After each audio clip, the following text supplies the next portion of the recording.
বর্তমানে পৃথিবীর অধিকাংশ দেশ বললেও হয়তো ভুল হবে, প্রায় সব কয়টা দেশ অর্থনৈতিকভাবে খুব কঠিন দিন অতিক্রম করছে। এটাই বাস্তবতা। আপনি পশ্চিমা বিশ্বই বলেন আর আমাদের এই জাতীয় দেশই বলেন, একেবারে উন্নত দেশই বলেন আর সাধারণ মানের দেশই বলেন, আর্থিক অবস্থা কারো ভালো যাচ্ছে না। বিশেষ করে করোনার ধাক্কার পর থেকে, এরপর রাশিয়া ইউক্রেন যুদ্ধ লেগে, এরপর একটার পর একটা তো ইস্যু চলতেই থাকে। দুনিয়ার কেউই আর্থিকভাবে ভালো নাই। তো এখন মনে করেন বাংলাদেশও আমরা যারা আছি আর্থিকভাবে কে কেমন আছি এটা তো বলে দেওয়ার বিষয় না। যাদের 2 নম্বর ইনকাম নাই তারা ভালো মতোই জানে আর্থিকভাবে বাংলাদেশের মানুষের এক একটা দিন কিভাবে যাচ্ছে। আপনি এখন জিজ্ঞাসা করেন যে ভাই, এই যে অর্থনৈতিকভাবে আমরা যে একটা মন্দার দ্বারপ্রান্তে এসে উপনীত হয়েছি, এখান থেকে উত্তরণের পথ কি, উত্তরণের উপায় কি, এগুলোর জবাব দেওয়ার জন্য বড় বড় টাকলা বুদ্ধিজীবীরা দেশের মধ্যে বসে আছে।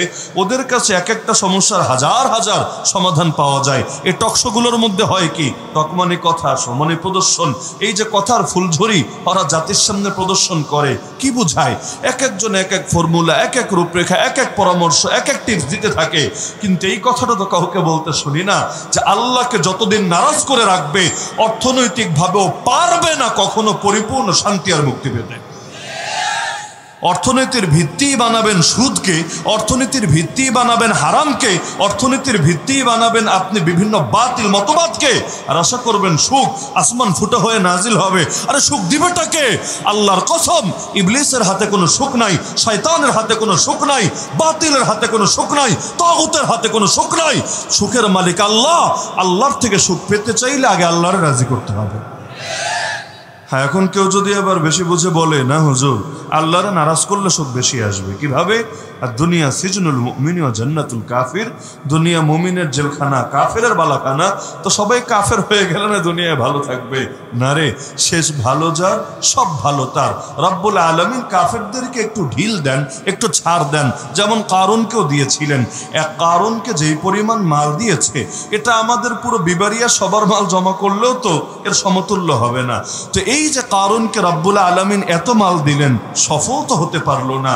শুরুতে তাকে দেখে লোকে আফসোস করত।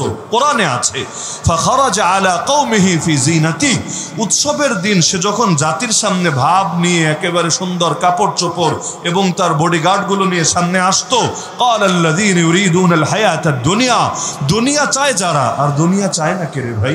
দুনিয়া চায় যারা, তারা বলতে শুরু করে দিত ইয়া লাইতা লানা মিথলা মা উতিয়া কারুন, হায় আমাদেরও যদি ওই পরিমাণ মাল থাকতো যেটা কারুন পেয়েছে। ইন্নাহু লাযু হাজ্জিন আযীম, সে বড় কপালওয়ালা, বড় সৌভাগ্যের অধিকারী। কিন্তু কারুন যখন ধরা খেলো, কেমন ধরা সবাই জানেন, ফাখাসাফনা বিহি ওয়া বিদারিহিল আরদ, আল্লাহ বলেন আমি ওকে ওর বাড়ি সহ ধসিয়ে দিলাম। তাহলে ব্যক্তি না, ওর বাড়ি সহ, ওর রাজপ্রাসাদ অট্টালিকা সহ মাটির নিচে ধসিয়ে দিলাম। ফামা কানা লাহু মিন ফিআতিন ইয়ানসুরুনাহু মিন দুনিল্লাহ, তার আর কোনো বাহিনী ছিল না যারা তাকে আল্লাহর মোকাবেলায় গিয়ে সাহায্য করবে। কারণ আল্লাহ যখন ধরেন, দুনিয়ার কারো ক্ষমতা নাই আল্লাহর পাকড়াও থেকে তাকে এনে মুক্ত করবে। যেমন আল্লাহ নবী সাল্লাল্লাহু আলাইহি সাল্লাম সারা জীবনে একজন মাত্র কাফেরকে নিজের হাতে মেরেছিলেন। ইতিহাস যদি পড়েন কথাটা জানা থাকার কথা।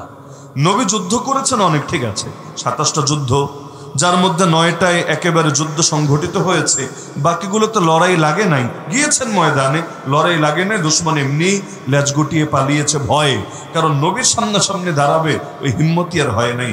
তো যদিও দেখা যাচ্ছে তালিকায় 9টা যুদ্ধ, কিন্তু আল্লাহর নবী নিজের হাতে সারা জীবনে মাত্র মেরেছেন কয়জনকে? একজন। তো কোনজন জানেন? সেই জালেম। আল্লাহ নবী যখন মক্কায় ছিলেন ওই সময় সে এসে একদিন টিটকারি করে বলছে, আরে মুহাম্মদ, আমি আমার ঘোড়াকে ডেইলি বিপুল পরিমাণ খাবার খাওয়াই, কেন জানিস? এই ঘোড়ার পিঠে চড়ে একদিন এসে তোর মাথাটাকেই দেহ থেকে আলাদা করে দেবো। ওই জন্য একেবারে সাহাবীদের সামনে কুরাইশের এক নেতা এসে ডায়লগ মারলো এভাবে প্রকাশ্যে।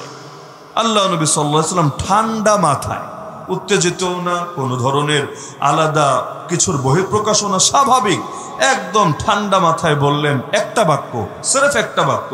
তবে নবীর বাক্য তো বোঝেন, আসমান জমিন সবগুলোর উপরেই যদি নবীর একটা বাক্য রাখেন, ওই এক বাক্যের ওয়েট নেওয়ার ক্ষমতা কারো নাই। মাজ্জাকাল্লাহু মুলকা। এই পারস্য ধ্বংস হয়েছে নবীর খালি এক বাক্যের বদদোয়া, এক বাক্যের, বেশি কিছু না। নবী চিঠি পাঠিয়েছিলেন, কিন্তু পারস্য সম্রাট চিঠিটাকে ছিঁড়ে টুকরা টুকরা করে ফেলেছে। অপরাধ কি? আরে চিঠি তো আগে পড়বে, পরে গ্রহণ করবে কি করবে না ভিন্ন আলাপ, কিন্তু চিঠি যখন সামনে এসেছে, চিঠির ভাষ্য ছিল এভাবে, আল্লাহ নবীর চিঠির নিয়মে ছিল এটা, প্রথমে থাকতো বিসমিল্লাহির রহমানির রহিম, এরপর থাকতো মিন মুহাম্মাদিন রাসূলিল্লাহ, আল্লাহর রাসূল মুহাম্মদ সাল্লাল্লাহু আলাইহি ওয়াসাল্লামের পক্ষ থেকে প্রেরিত, মানে প্রেরকের নাম আগে, এরপর থাকতো প্রাপকের নাম, মানে যার কাছে চিঠিটা পাঠানো হচ্ছে। তো নবী যেহেতু পাঠিয়েছেন পারস্যের বাদশাকে, পারস্য বুঝেন? তৎকালীন সময় পারস্য মানে ইরাক, ইরান এবং আশপাশের আরো বিপুল অঞ্চল নিয়ে গঠিত এক রাজ্য, যেটা আজকের দুনিয়া দেখে আপনি বুঝতে পারবেন না। তো পারস্য সম্রাট ওই সময় দুনিয়ার এক সুপার পাওয়ার বাদশাহ। আজকে যেমন সুপার পাওয়ার বললে আমেরিকার নাম আসে সবার আগে আপনার মাথায়, তারপর রাশিয়া, চায়নার নামগুলো আসে আপনার মাথায়। তো ওই জামানায় সুপার পাওয়ার বললে লোকে দুইটা দেশকে চিনত, একটার নাম রোম আর একটার নাম পারস্য, একটার নাম রোম আর একটার নাম পারস্য। তো সেই পারস্য সম্রাটকে নবী চিঠি পাঠাচ্ছেন, কিন্তু নিজের নামটা লিখলেন আগে, মিন মুহাম্মাদিন রাসূলিল্লাহ, আর বাদশার নাম লিখলেন পরে, ইলা কিসরা আযীমি ফারিস সালামুন আলা মান ইত্তাবাল হুদা। খালি চিঠিতে ঢোকে নাই, খালি বিসমিল্লাহ পরে যখন নামটা পাঠ করেছে, রাজারা তো আর নিজেরা চিঠি পড়ে না, পাশে তো পড়ার লোক থাকে আলাদা, এরা পরে পরে পরে শোনায়, আর রাজারা হা বা না একটা বার্তা বলে। তো যখন খালি পড়েছে যে মিন মুহাম্মাদিন রাসূলিল্লাহ আগে আর ইলা কিসরা আযীমি ফারিস পরে, সঙ্গে সঙ্গে চিঠিটা নিয়ে ছিঁড়ে টুকরা টুকরা করে ফেলেছে। কিসের জন্য? যে আরবের কোথাকার কোন মরুভূমির বেদুইন নিজেকে আমার চাইতে বড় ভেবেছে, যে সে তার নাম লিখেছে আগে, অথচ তারে চেনে তাকে। আরে পাগলে ভেবেছে ও চেনে না, এজন্য মনে হয় কেউ চেনে না।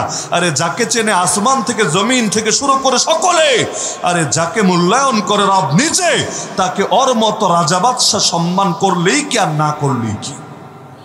যারা আল্লাহ সম্মান দেয় তারা গায়রুল্লাহ সম্মান লাগে নাকি? আল্লাহ সম্মানের চাইতে বড় সম্মান হতে পারে নাকি? যেমন এই মাদ্রাসার ছোট ছোট তালেবুল ইলম, দুনিয়ার চোখে তারা মূল্যহীন হতে পারে, 2 পয়সা নাস্তিক বেঈমানরা তাদেরকে নিয়ে টিটকারি মারতে পারে, কিন্তু এই 2 পয়সা নাস্তিকরা চিনুক বা না চিনুক, গর্তের পিঁপড়া থেকে শুরু করে সমুদ্রের মাছ পর্যন্ত প্রতিটা জীবজন্তু তাদেরকে খালি চেনেই না, তাদের জন্য রবের কাছে নিয়মিত দোয়া করে। বলবেন কিভাবে জানলেন? বিজ্ঞান পড়ে জেনেছেন? না, ওই বিজ্ঞান পড়ে জানা লাগবে না। বিজ্ঞানের তথ্য যতটা মানি, আল্লাহর নবীর জবান থেকে যে সত্য উচ্চারিত হয়েছে আল্লাহর কসম তার চাইতে বেশি মানি। এখন পিঁপড়া আসলে দোয়া করে কিনা তালেবুল ইলমের জন্য, এটা বিজ্ঞান ঘেটে ঘেটে বের করা লাগবে না। আজও পর্যন্ত কোনো বিজ্ঞানী এমন দাবি করেছে বলে আমার জানা নাই। যদি করে তাতেও কিচ্ছু আসে যায় না, যদি না করে তাতেও কিচ্ছু আসে যায় না। সব বিজ্ঞানের স্রষ্টা যিনি, তিনি যখন জানিয়েছেন তার হাবিবকে, এর চাইতে বড় সার্টিফিকেট আমাদের কিছু লাগবে না। এমনকি আসমানের ফেরেশতা পর্যন্ত ডানা বিছিয়ে দেয় এই তালেবুল ইলমদের সম্মানে। তো দুনিয়ার লোকেরা দাম দিলেই কি আসে যায়, না দিলেই কি আসে যায়? যারে দাম দেয় আসমানের ফেরেশতারা নিজেরা, তাদের এই দুনিয়ার 2 পয়সা নাস্তিকদের দেওয়া দাম লাগে না।